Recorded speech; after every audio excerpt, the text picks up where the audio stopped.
I love to hear that sound.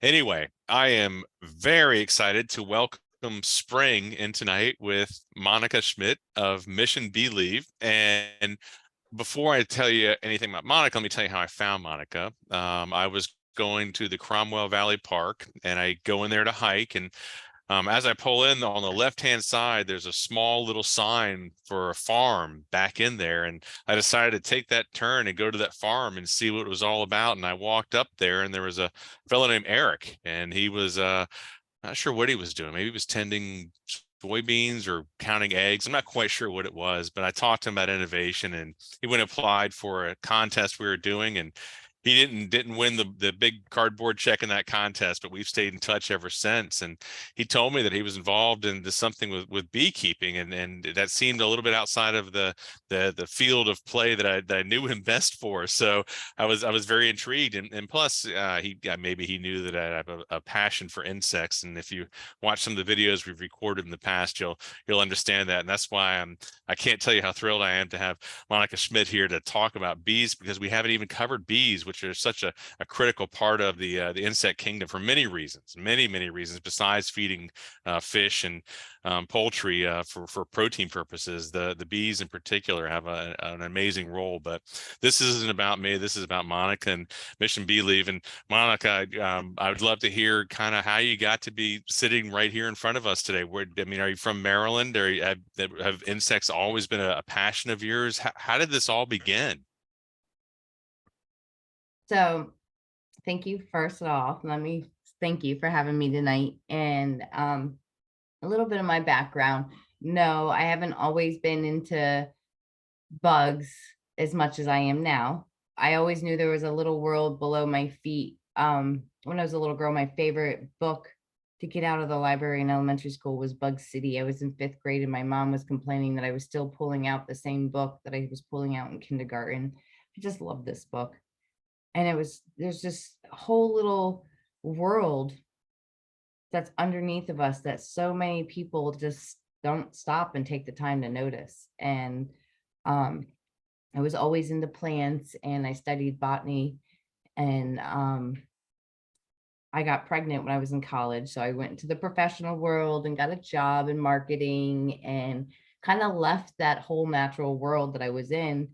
And when my son was growing up, he always just was obsessed with bugs. I mean, in reptiles, we at the time we lived in Florida, and there's just every bug is bigger down there. It's really interesting. So he would come home with all kinds of critters, and oh, it was quite interesting. So as time went on, we actually relocated here to Maryland when he was going into high school. So we kind of uprooted him, like kind of right in his prime of his life, in his head. Do you know what I mean? So it was tough on all of us. And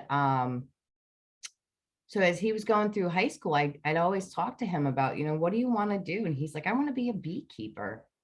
And I was like, man, you're crazy. I was like, why would you want, like, how are you going to do that? And like he had all these little plans. And he graduated from high school. We moved out here to Carroll County and we got some land.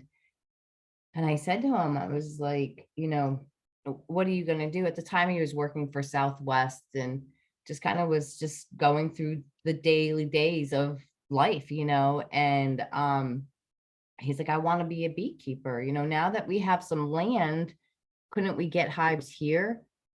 And, I talked to my husband about it. I was like, yeah, that would be really cool to do. And my husband was like, let's do it. And, we bought him his first hive for his birthday. And we got him some books. And I was reading the books before I gave them to him. And I was just like, wow, I studied botany. So kind of just going through the books and reading, I was like, wow, this is a lot. This isn't throwing bugs in a box and suddenly you get honey. There's a lot to this.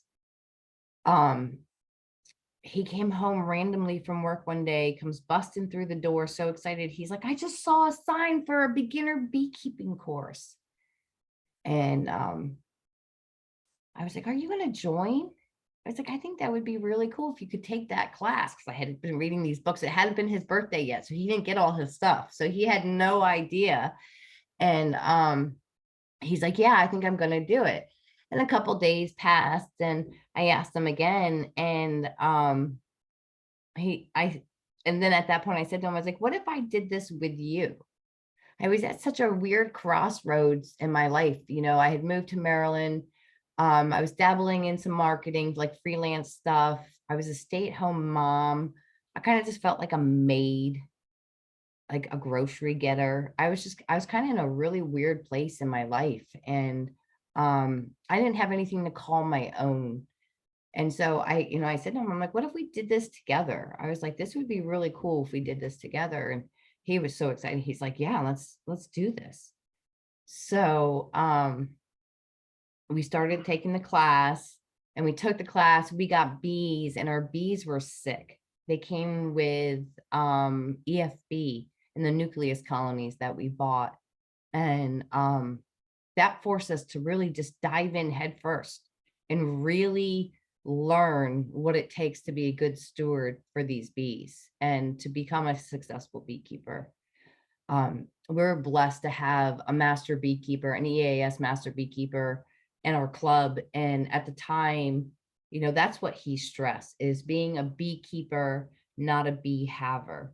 So I guess that just made me strive to be the better beekeeper. I wanted to be successful. I talked to him, he didn't take me seriously. I think he just thought I was just going to be some girl that came into the class and just passed on through and had bees for the first season and wasn't going to continue. At the time, he was our president of our organization, and Carroll County Beekeepers Association out here in Carroll County. And I don't know, that kind of just set a fire in me. Like, I don't know, I've always been that person, like, don't doubt me, I'll prove you wrong. And I just kind of felt like I was being doubted in every single direction. And I was like, no, I was like, I'm going to do this. And at the time, Tristan had left and went out to school out in Oregon to learn organic farming on like a large scale farming. And he left me with the bees. So I just kind of went to every single meeting. I just started showing up to all these different beekeeping meetings throughout the counties in Maryland and the state meetings. I did not miss a single meeting. And we have the Eastern Apicultural Society, which is like our Eastern Regional Beekeepers Association. I attended that my first year, and that was like bee college for a week. And everyone always says, oh, it's so expensive. But, if you paid for a year of college of what you learn in that week, it would cost you 100 times the amount that we pay to go to that conference. And it was really funny at that time. All those stressors that I faced in my everyday just weren't there anymore, because suddenly I'm worrying about my bees, and I'm worrying about making sure I'm doing the right thing, and I'm learning enough, and I can be an adequate beekeeper to keep these bees alive. And I attended that EAS and I looked at my best friend. I was like, you know what? My bees are dead. I was like, I just didn't do it. And this was in August, and one of my colonies had made it all the way through March, and March is starvation month, and they had plenty of food, but just not enough colony to keep it going. And the most beautiful thing about honeybees, they have an all for one mentality. They don't go and find the best nectar and stash it in a little corner for themselves. They bring it back, and it's part of the whole colony's food. They don't just, there's no selfishness about honeybees. And I love that, the social aspect of the colony. And so my colony did not make it through winter. And I felt like such a failure. I was like, you know what? No, I'm not. I'm just going to dig my heels in, and I'm going to go for it again. And the following like years after that, I lost no colonies, and I so proud of myself because, beekeeping is challenging, but it's so rewarding. But as like I was saying, as that time went on, you hear I'm just blah, blah, blah, blah, blah, blah, blah, bees, bees, bees. All that weight that was on me, all my depression, that a lack of purpose in my life, it was like I did have a purpose and I did have a reason. Every morning I woke up, I was thinking about my bees, and, I was happy, and I could truly say I was happy. And, you know, I don't know, I always say I'm really thankful for my bees. I feel like they saved my life. You know, if it wasn't for them, who knows where I would be? Who knows where my family would be? Because, you just never know when you go into some of these dark places. So, yeah, and that's kind of my history. So that's honestly the biggest reason why we started Mission Believe was the impact they had on me. I knew bees could have an impact on um, other people, and I wanted to share that, and I wanted to learn how to teach that impact. And I started putting together a children's program, and it's all kinds of crafts, and it's really fun. And you go through each station and you learn different aspects about honeybees and pollinators and what you can do to help reverse pollinator decline in the world of a beekeeper. And that was fun. And it was fun.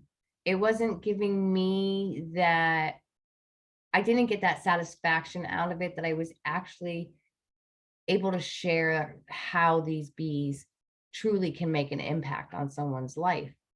And I would talk to Tristan on the phone, and we had worked with veterans, and he was like, maybe a veterans program, maybe share it with them, and he's like, I was reading about how they used it in the military during World War I. And I was like, I was like, that's actually really cool, and I kind of just reflect on my family, who were all military, all the men, and all of them were alcoholics. All of them were just disconnected from everything. Like, we would have Christmas parties, and the men would be out on the patio drunk and groveling and just so antisocial. Um, it was weird. And I knew that was PTSD trauma. And it's like, if bees could have that big of an impact on me, maybe this really could have an impact on them. So over the years, we started, Tristan was out in Oregon at the time, but I started growing our apiaries and our resources and planning for this and trying to figure out the best way we could start this and make it be successful, um, with, I don't know how to say it, without actually causing a negative impact. And, and a lot of different activities sometimes can, because it is challenging, can cause a negative impact. So when we put the program together, that's why we decided to make it an educational based program, was so we made sure that all these men and women would have the educational resources that I had, and to make me a successful beekeeper. So that's why we did what we did. I'm gonna kind of flip through some of my slides because this Well, a will, quick question for you. yeah, When did this all begin? Like when did you launch Mission Believe? we launched Mission Believe during COVID. So Mission Believe launched June 15th, 2020. So we're creeping on our 3 years. We started under our foundation, and we actually just broke away from the foundation and launched our own 501c3. And we're really excited to see where the program has gone and how we're growing, and we're continuing to grow. So it's exciting. Well, I'm gonna let you jump in here, and I did go to your website, and I encourage everyone to do that. And hopefully, there's a link in here. If there's not, I'm going to share it somewhere in the description later on. But the instructors you have, I was blown away by not only the number, but the quality and caliber of your instructors. I mean, it's the who's who. Yeah, it's amazing, the beekeeping world, you know, there's so many different communities out there for all kinds of different industries, and this one is really interesting. And I kind of touch on it a little bit in my presentation, but it's like like almost a no judgment zone. It doesn't matter who you look like, where you came from. If you want to talk bees, you have a friend. And these men and women that we worked with, they knew and understood the impact that honeybees really truly have on one's mental health, but knowing the value of having a good education. They actually all volunteered their time to put this together with us and do these presentations and be able to provide this education for our veterans and first responders. And we actually just ended our virtual platform on last Tuesday. And this weekend we have our field day. And it's just really nice to hear the feedback from everybody. There's a lot of different programs out there. Some of them are self-paced educational. Um, and some of them are not an educational program at all. And we have a live presence when we do our beekeeping. We want to be there live for them because there's so many questions. And I always stress there's never a dumb question because it's something that it's puzzling you. If you need to ask it because it'll make you more successful. And that's what we want to see. We want to see sustainable beekeepers. We don't want to see people struggling, because when they're struggling with their bees and the bees are sick or something's going on, that doesn't help their mental health. So when they're educated the right way, they kind of can go through each season and have that support system to guide them and help them become sustainable and, you know, try to avoid any kind of colony loss. All right, well, I'm going to flip through some of these slides. I always like to start when I go through this. I was interviewed for a book and to talk about our program. And she's like, if you could tell everyone the one thing that honeybees can teach us is that if we work together, we all can thrive as a community. And I truly feel that honeybees are a gift from Mother Nature. They can teach us so much if we're willing to listen. And the thing with Mission Believe is we teach our partners, that's what we call our veterans and first responders. We teach them to slow down and take that time, listen to the bees, leave all the other moments and be in the present. You were talking about your last meeting, talking about time and using time. I talk about that a little bit. And so I am Monica Schmitt, the creator of Mission Believe. I'm also the current president of Carroll County Beekeepers Association. I'm the head chair of the Bee City Committee here in Westminster. And I'm a member of a number of beekeeping organizations throughout the country. And as I built this organization with Tristan, through the years, I just bounced everywhere I could. Every beekeeping meeting, every conference, I just traveled everywhere and kind of just established myself in kind of the academia community of beekeeping, because I knew these people are so willing to help you and share, that I knew that this was where I needed to be. And it really helped create a very impactful program. This is a little bit about our story behind, which we already talked about.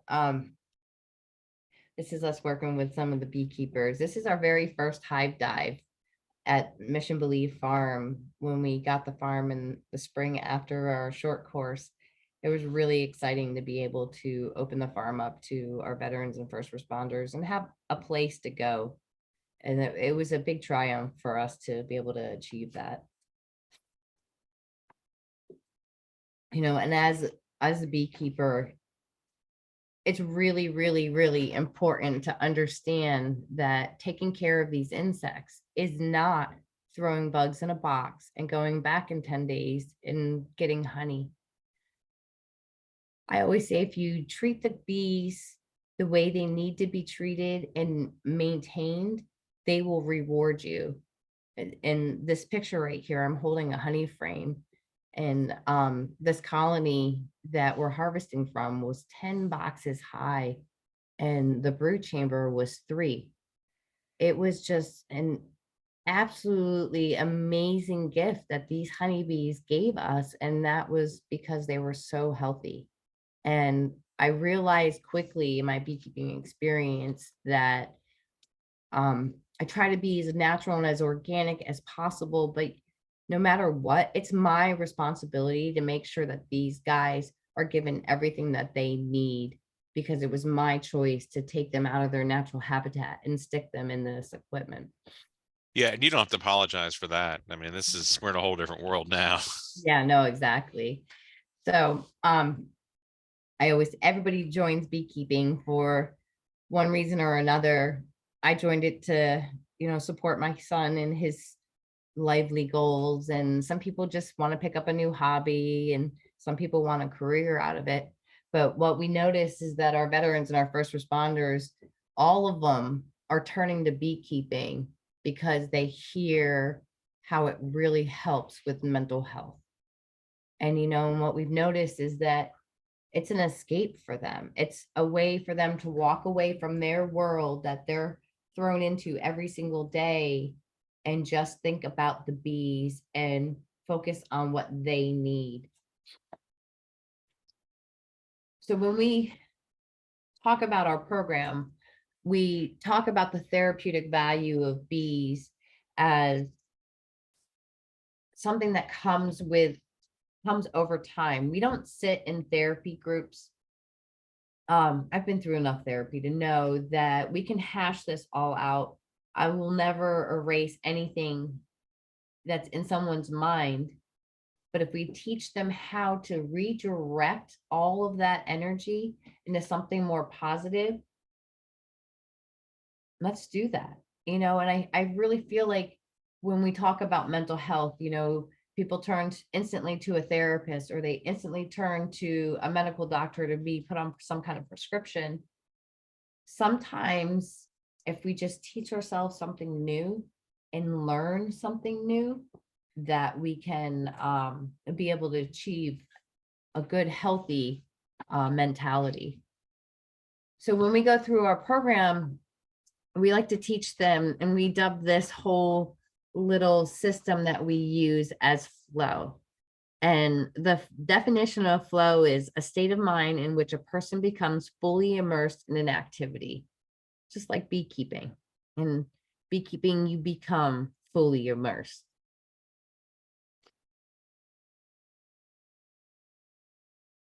So many people talk about beekeeping, and they'll ask me, and that's one of probably my favorite questions. The first question always is, have you gotten stung? Of course, we all get stung. We're beekeepers. But they always ask, how do I think that the bees actually help with mental health? And beekeeping really has that ability to affect that mental state through the education, through the absorption. It is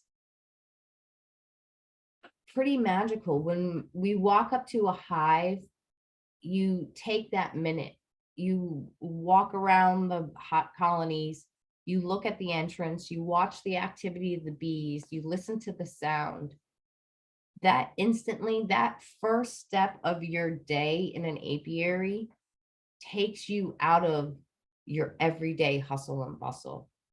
So I'm going to go through a few of our steps. I'm going to go through the 8 concepts of us achieving the flow of Mission Beelieve. So number 1 is setting a definite goal. We always it's so funny when people get into beekeeping, they shoot for the stars. They want it all in the first season. And it's so funny when we start our beginner class and we have to explain to them that your first year in beekeeping, your first goal is to have your colony survive the winter. And, you know, on your first season, you don't take any of the resources from the honeybee colony, and to watch faces change because they just, so we're so used to as Well, humans. Monica, you can also tell them this from the banking side of things. We're financing an insect or an aquaculture facility. If they don't show a full loss one of every 3 years, we know they haven't done their homework. That's right. That's right. You know, so in our first step of setting flow is setting a definite goal. You know, saying you want to be a beekeeper is not a definite goal, but saying you want to become a sustainable beekeeper, not a beehaver, is setting a logical goal. And the nice thing about beekeeping, you can set all kinds of different levels of goals. You can start with your short-term goals and your medium and long-term goals, and how colonies grow, you have that ability. And there's so many different aspects of beekeeping. One of my veterans that I have worked with, he doesn't do much beekeeping. He has a couple colonies now, but he has a woodenware business where he makes beekeeping equipment. And it's funny because he knew he always wanted to do something in with wood, and getting into beekeeping and us running short on equipment, he's like, oh, I can make that. Now, you know, he's shooting for the stars. He just bought a machine and he's got these long-term goals of actually having an equipment business and purchasing stuff in bulk. And it's just great to see how over time beekeeping has allowed him to progress in his life. So the one thing that we all love is instant feedback. And that's the nicest thing about a honeybee colony, is that it can give you instant feedback. When we start a colony, you're starting a colony with a nucleus, which is a 5, you receive 5 frames of bees, and 3 of your frames would look like this, with brood and baby bees at all stages, age stages, and nurse bees, and a couple of food frames. And you would install this into your equipment and put empty frames. So when you go back in a few days to go inspect to make sure that everything took and everything is okay, they're already drawing that new comb. And as a new beekeeper, you open that up and you see that brand new light yellow, brand new wax. It's very rewarding. And you instantly have that feedback. And learning what you're looking for when you're going into a colony, as these men and women go in, they have that confidence because they know what they're looking for. They want to see the baby bees and make sure that the brood is healthy, it's wet and white and beautiful, no discolorations, and that the cappings are good. And if they go in there and they know that they don't see any of that, that there's a problem and they're going to have to take a closer look. And that's the really nice thing. It builds your confidence when you have that instant feedback, and beekeeping has that. This is something I talk about a lot, though, because so many people just want to get into beekeeping. And when they do, they suddenly want to have thousands of pounds of honey and all this wax. And I'm going to make candles, and I'm going to do lip balms, and I'm going to sell this, and I'm going to do that. And, you know, it's like, let's get you through your first season and make sure those bees stay healthy. We can teach you how to monitor that and get you through the next season. And then when you come into your next season, you're still building resources. And we teach them to recognize their skill level, that it's great to have those long-term goals, but knowing what skill level you're at will really help you set logical goals, and you see success in what you're trying to achieve. Focus. this is kind of what you were talking about with the time and focus. And, you know, we always, a lot of people don't realize it when they're doing stuff, but when you're into a project and suddenly you look up and hours of your time have just disappeared, and you're just like, whoa, you, if, I guess if you're not doing a program like this, you don't really realize the kind of mental relief that gives you. Beekeeping, you have to stay focused. There's not a moment when you're in those bees that you can let your mind wander, because really quick, they remind you, the sound will get louder. They'll start bouncing off your veil. You'll get stung. They let you know. So this really teaches you how to stay present and stay in that moment and not allow those crazy distractions. Like, you can't worry about dinner, you can't worry about picking up the kids, you can't worry about what has happened. You have to be there. And it's funny because these small moments that your brain can receive from this interaction with the bees helps really truly relieve your mental stress, just like doing yoga or meditation. But the nice thing with bees is you don't have to quiet your mind to work the bees. And sometimes when people who have suffered a trauma, when they try to quiet their brain, it makes their brain yell louder. And when you need to quiet your brain, you can walk into your bee yard. You don't have to go into the colonies. You literally can just watch, listen, see what they're foraging on. Just take that time. And it's amazing what kind of relief that brings on us. So step number 5 of the flow process. So at this point, you're focused, you're immersed, you're now fully involved in beekeeping, and you're fully immersed into those bees. Like I was saying, you just forget about all that stress that you had experienced, and you just do what you need to do. And you don't have to, you can't worry about those everyday stuff.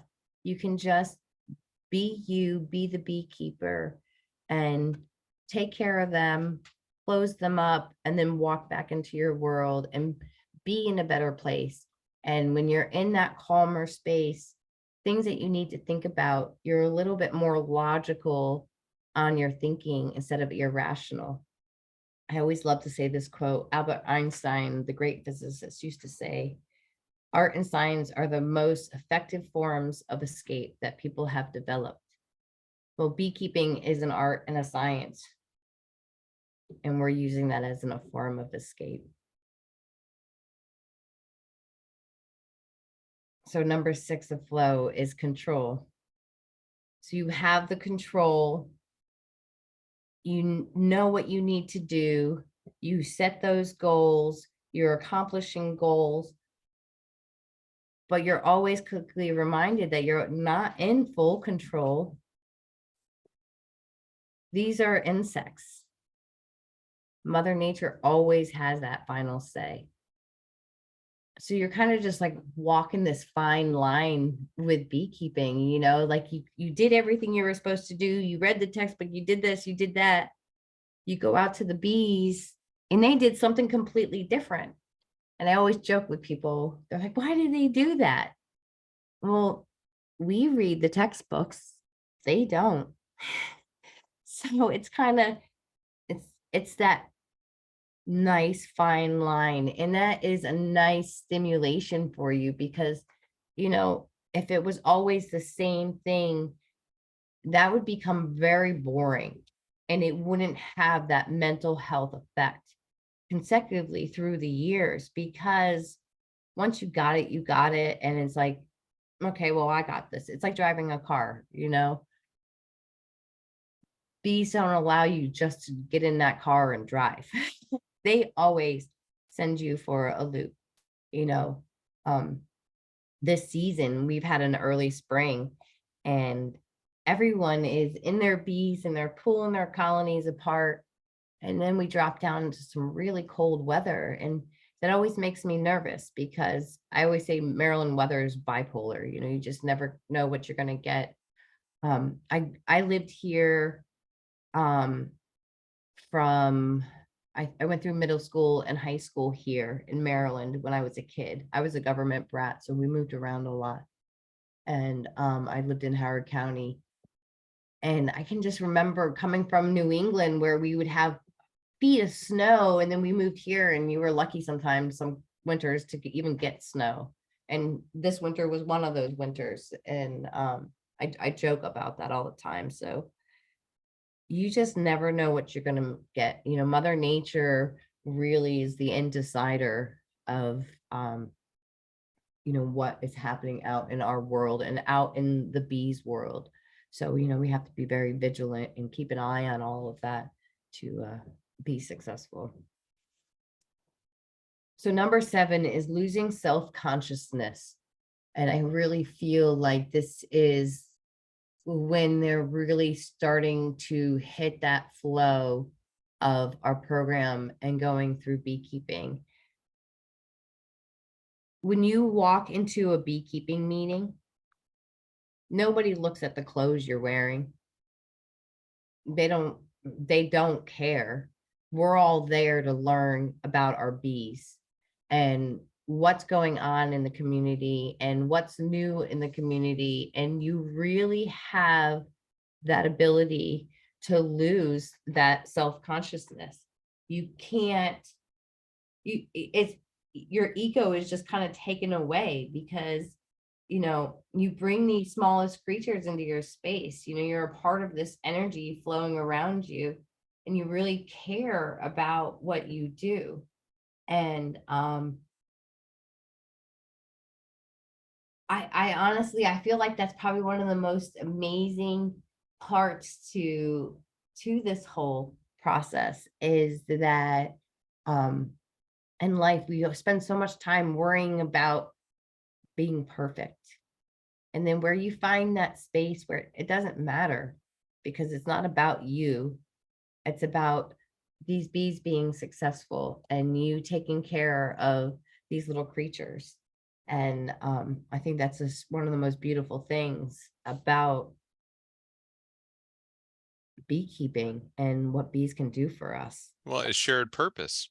It is. It really is. And, you know, that's really truly what this program is about. It's just teaching them how to repurpose that negative energy into something more meaningful through beekeeping and other activities in life. You know, once you kind of learn this, like this whole process, the whole flow process can help a lot of different individuals. It's just kind of being aware of what can help you. So, you know, like Barbara talking about yoga, I kind of go back to that and meditation. Um, it's helpful, it's distracting, it it just, but it's rewarding. You see results, you feel energized, you feel empowered, and suddenly, yeah, you have that purpose again. You know, and that just it's building on confidence. You know, when you suffer traumas, it's so much is taken out of you when someone walks around, they feel like this all those scars and all of that information is just running on the outside of their bodies, and we can see it all.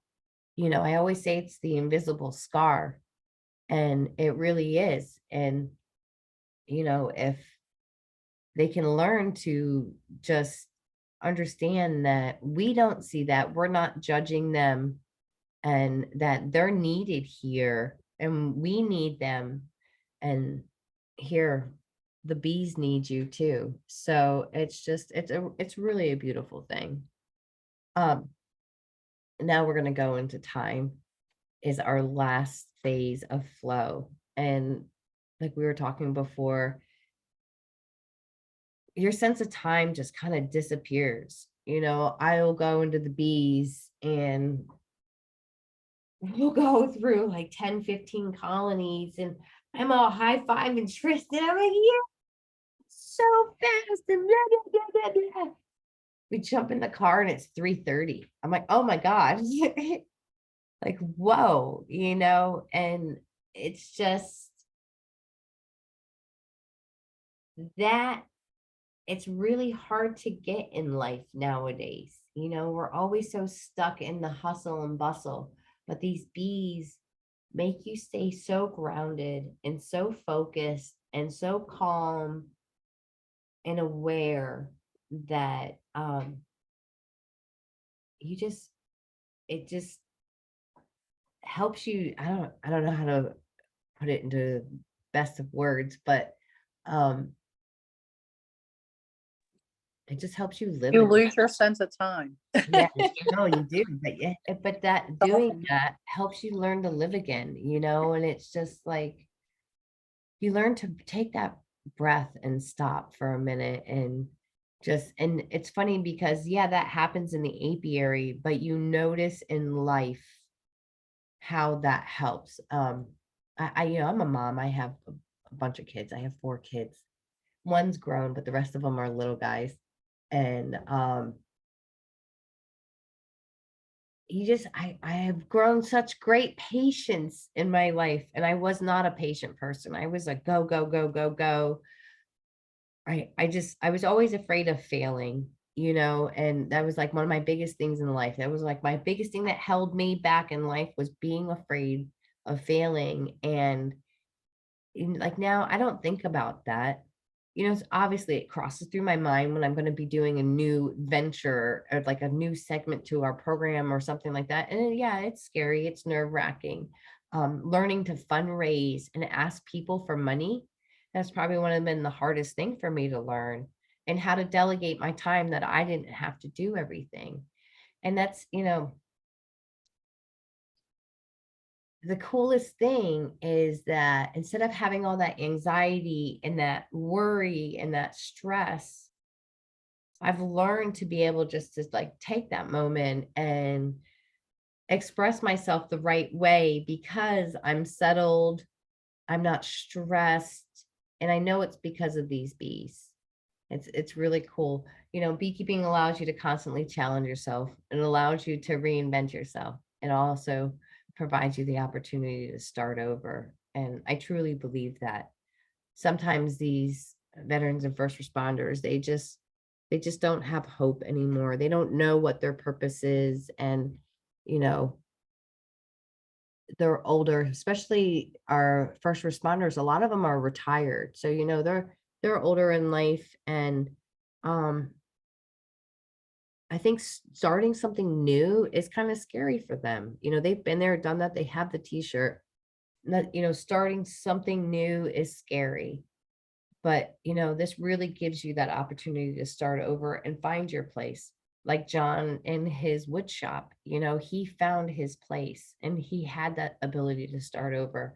When I met John 5 years ago, he was a retired firefighter at home with his retired wife and his dad. His daughter was growing, had grown, is grown. And he just, I don't know, he just was always in such a kind of like a dark place. And I was his mentor. I got partnered up with him as a mentor. And he thought I was crazy for getting all these bees. And I told him what I wanted to do. I wanted to start a veterans program. And one day we were trying to catch a swarm, and it was just me and him. And this swarm is like 200 feet in the air. We were not getting this swarm. And I was like, oh, I've heard about drumming swarms down. Do you want to try to drum this swarm down? And he's like, yeah, why not? And we got a bucket and we're banging on this bucket for a couple hours and just shooting the crap. And he said to me, he's like, thank you. And I said, for what? And he's like, supporting me through this and helping me. And he's like, sometimes I just didn't know where I was going to be. And he's like, now I have a place to be. And And at that moment, I knew he was a retired firefighter. And I was like, we have to include first responders in our program. And Tristan was, oh, Good for you. That's amazing. never argue. And, we always viewed it as a lot of our first responders are still employed. They're still working. They come home, they hang that hat up every morning when they wake up, they're putting that hat back on and having to go back out to the job. So I don't know. The lack of support for that whole industry it's just disgusting and sad. And they need their place too. They need to be recognized as veterans in their own right. So that's why we included them in our program. So I'm going to talk a little bit about Mission Believe and what Mission Believe provides and some of the things that we're working Well, toward. before you go on, you kind of left us with the cliffhanger there. Did the drumming work? Oh, no, it did not. It did not. So I'm going to tell you, it had worked in the past. Another time I had tried it, but when you have to drum is when the bees are taking off out of the hive.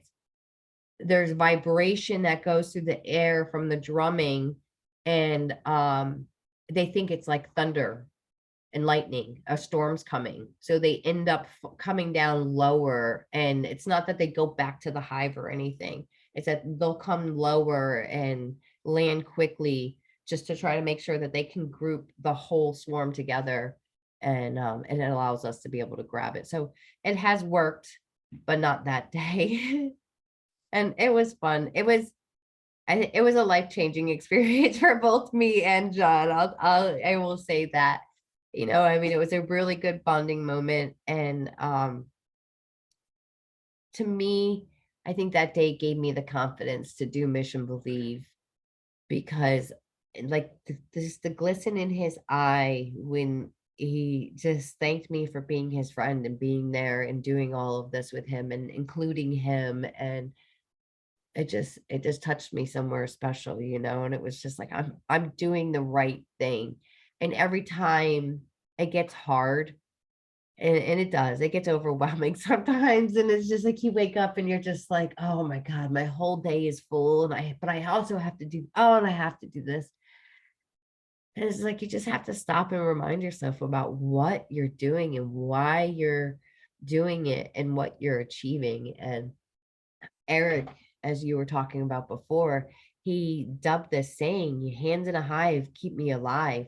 He drives an hour and 15 minutes out to the farm, sometimes just to stand there next to the bees and spend time with them, watching them, listening to them, not getting into the bees, just taking that time, and it's just to see the change in him and how inspired he is and how hard he works. And he's volunteered with the program. Everybody who works with our program are volunteers. We don't have the revenue to support any kind of salaries at this point.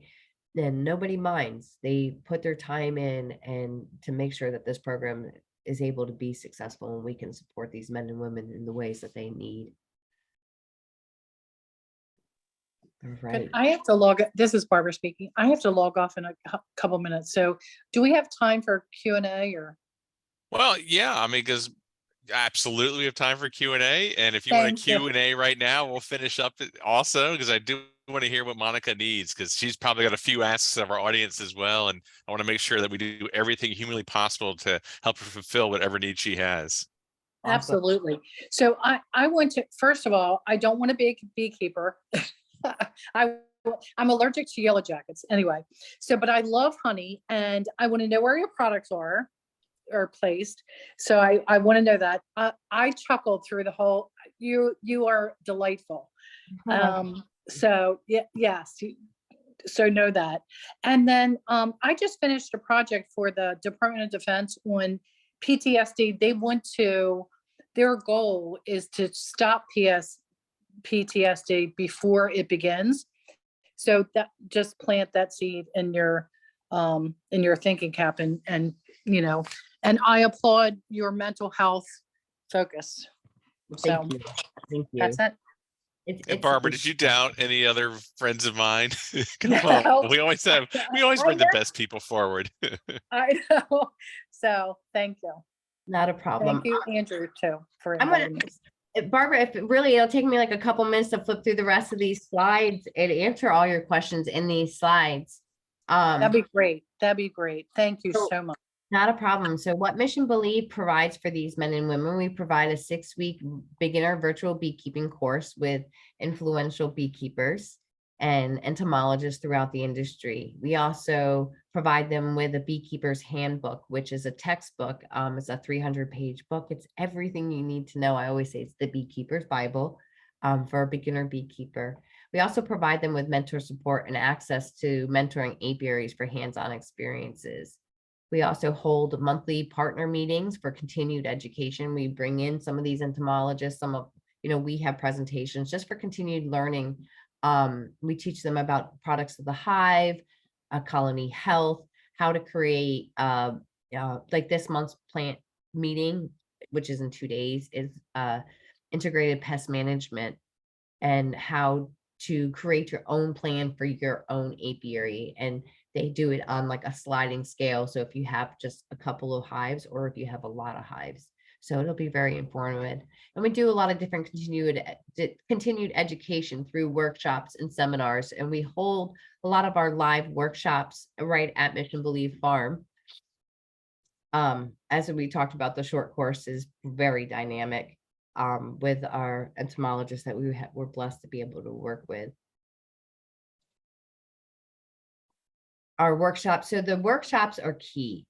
We have all these virtual platforms where we're able to teach and talk and blah, blah, blah, blah, blah, blah, blah, blah, blah, blah. But actually doing it and being able to apply it is a whole nother story. So being able to provide the different workshops, and we're actually currently working with other beekeeping organizations and beekeepers in other areas of the country who are going to start mirroring our workshops. So when we're conducting products of the hive workshop, they can do a products of the hive workshop. We have basically a plan, a course plan for them to be able to go through and conduct the courses and do what we do. Mentoring is extremely important. We actually ask our beekeepers not to get bees their first year and to work side by side with an experienced beekeeper. We feel that them getting that hands-on experience prior to them starting their own colonies creates more of a successful beekeeper. Colony loss is very detrimental to mental health. And it's detrimental to a beekeeper losing a colony, but somebody who is suffering from some kind of mental condition or anything, it's very traumatic. And that's what we're trying to avoid. So we really want to make sure that they have the correct support to make sure that they can be successful and to avoid some of that trauma of losing your colonies. So our home base is located in Tawnytown, Maryland. That's where we host our monthly hive dives. We also have a cut flower field that we started last year to create more revenue for the program. We sell our honey from the hives and all of our different products that we make from the Mission Beelieve farm. And we include our veterans on all of these projects. So it's a lot of fun. It's fun because they learn it with us. And now a lot of them are doing their own little things and selling lip balms and lotions and making soap, and soap is not the easiest thing to do, but they've went through our workshops and figured it out and went home and applied it. And it's really nice to see.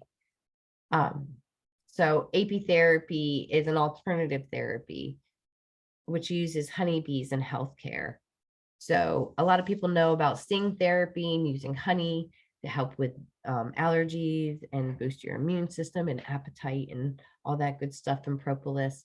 One of the projects that we've been fundraising for the past few years is to be able to build a therapeutic bee house. And we are right there. We actually just were able to purchase the hives. This bee house will be a wonderful addition to our mission. because it brings all those proponents of beekeeping into this house, but also the therapy proponent. And Barbara, you were just talking about them trying to figure out ways to avoid PTSD. And this therapeutic bee house is really big for me to do this, because I'm working with a VA hospital, a therapist in the VA hospital in New Hampshire, who has been recording the therapeutic value of beekeeping with her veterans in the hospital. And I told her about our therapeutic house. She was able to send me forms to be able to start, monitoring the therapeutic value once we get the house built. And I always say lead by example. And I think with the VA and the government, if we can start showing them some of these alternative therapies and getting some documented, like, scientific data to back what we're saying, it's nowhere in medical journals it say that bees are therapeutic. It's just not reported. It's just kind of like, that witch doctor. But for hundreds and thousands of years, they've been using apitherapy to heal people. So, but another thing that we've actually been working towards is building a honey house at the farm so we can create a buyback program.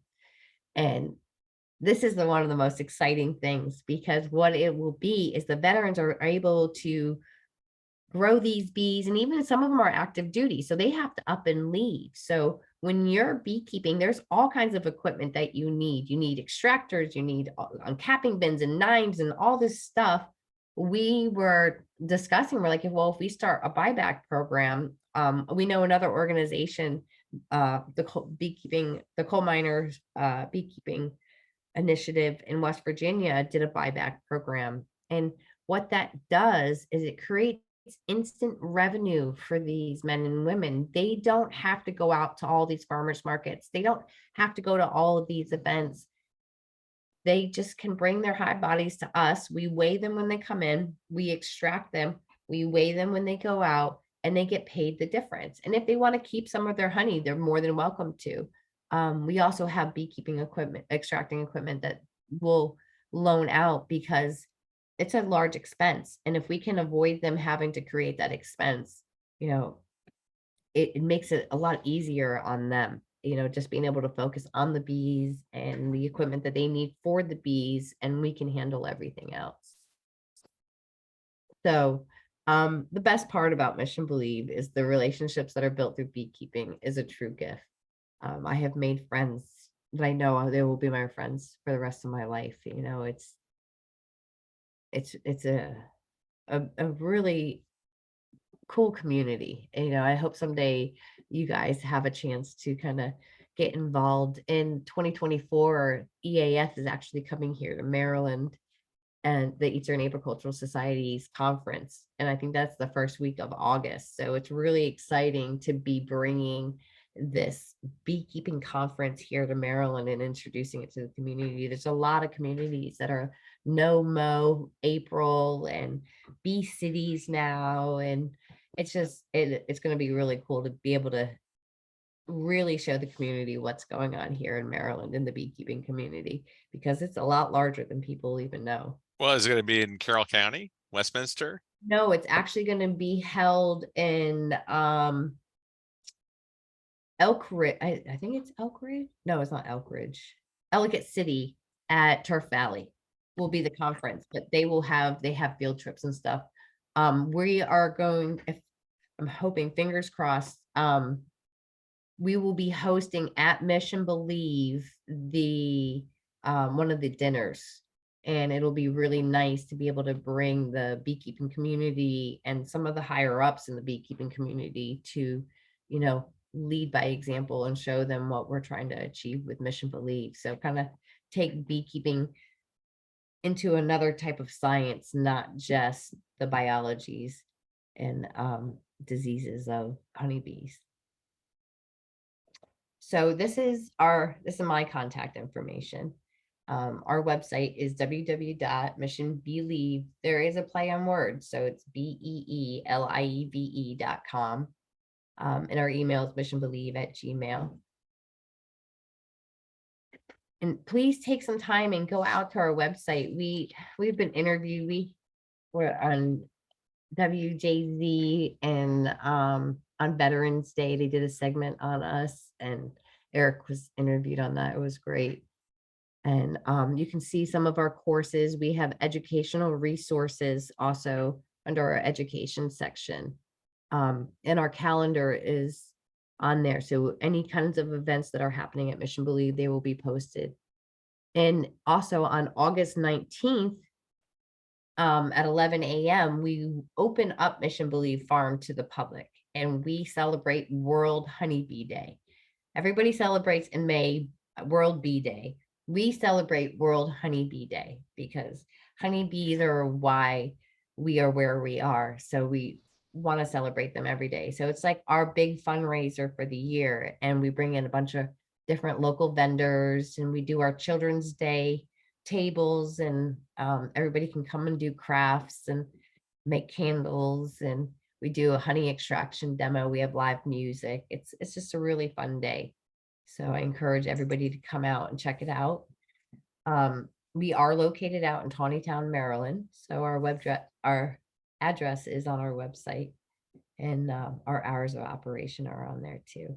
So we do have open hours but we make our farm pretty much accessible to our partners at all time.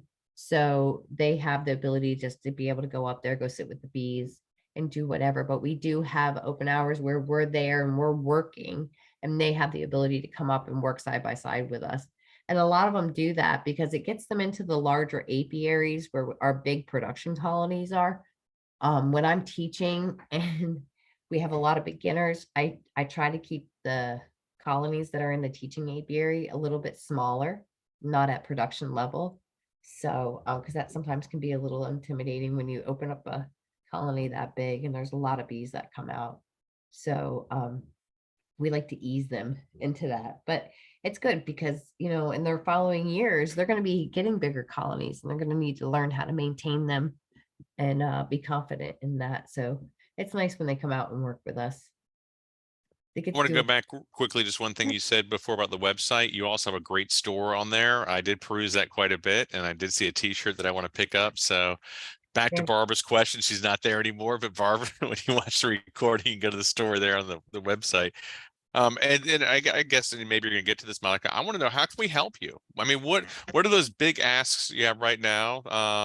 The therapeutic house. I mean, there's a lot of things you touched on, but if there's a couple of milestones you really want to hit in the next 6 months or year, what are they?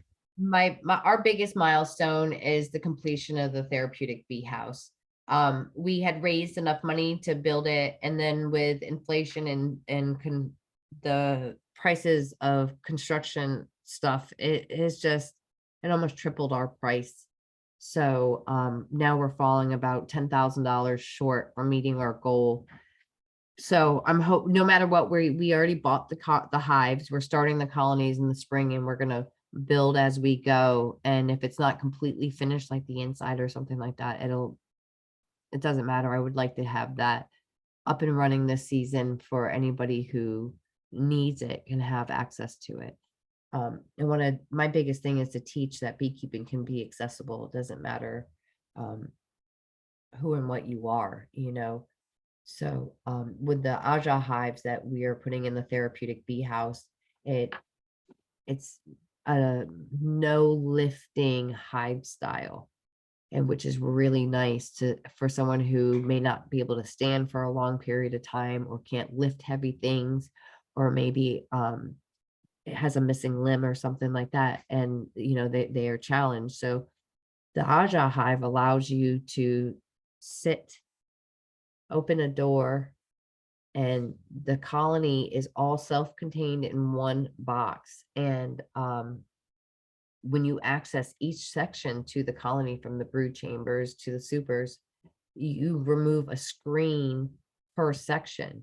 So it's so much less disruptive than opening up a standard Langstroth colony. And so the therapeutic house will have a ramp and have it accessible for people who are in wheelchairs. And so they can have that ability to be involved and see that beekeeping can be for everybody. I don't know. There's much more I can say that hasn't been said. That was one of the most remarkable presentations I've been part of. This was something else. You opened up your heart and you poured it out there. And I can't.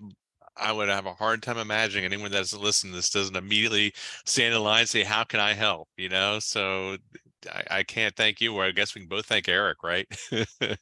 He was the point Yeah, that no, connected us. 100%, 100%. Hi, Tina. How are you? I'm doing well. How are you? I'm doing good. I'm doing good. I echo what Andrew said. That's why I hopped on. As soon as I saw Zen of Bees and it was going to be you, Monica, I thought, I think I have time. Yay. Oh, that's awesome. That's awesome. I'm so glad you joined. Another big thing is what people can do. We have a volunteer application. So if you're not interested in beekeeping, but you want to kind of put in some time with us in our organization, we always need help with planning events and help at different events and stuff like that. So we have a lot of different volunteer opportunities for people to be able to be involved. So we have applications for each section. So if you want to join as a partner, you click on the partner application. If you want to join as a mentor, you know, apply to be a mentor. Our mentors with our program, though, they have to meet certain requirements. They just because they're beekeepers and they could have started last year, that they cannot be a mentor. They need to be a seasoned, successful beekeeper. We ask for a minimum of 3 years experience. So it's really nice. We have veterans and first responders in our program that are 3rd year beekeepers. So guess what this year is? Their mentoring year. And it's just, it feels so good to see my partners moving into the mentoring position. And it's just very gratifying. And you know that you're making that impact and you're creating that change for them that they really need.